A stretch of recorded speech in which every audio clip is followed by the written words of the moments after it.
அவர்களுக்கு எது சரியான அரசியல், எந்த அரசியல் வெற்றி பெற்றால் நாடும் மக்களும் நிம்மதியாக வாழ முடியும் என்பது தெரியும் என்ற நம்பிக்கையில் தான்.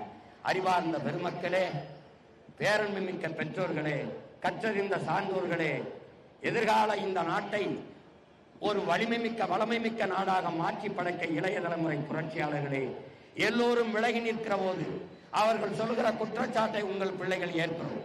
இந்த தேர்தலை ஜனநாயக முறைப்படி இந்த கட்சி ஆட்சிகள் நடத்தாது. வாக்குக்கு காசு கொடுத்து வாக்கை பறிக்கும். இந்த உண்மையை நாங்கள் மறுக்கவில்லை.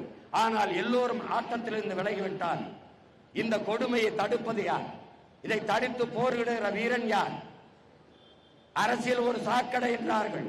எல்லோரும் மூக்கை பிடித்துக் கொண்டு விலகி போனால் 300 ஆண்டுகளாலும் சாக்கடை நாறிக்கொண்டுதான் இருக்கும். அந்த சாக்கடையில் இறங்கி மூழ்கி எடுத்து சுத்தம் செய்கிறவன் யார்? அது யார்? அது ஏன் நாங்களாக இருக்கக்கூடாது?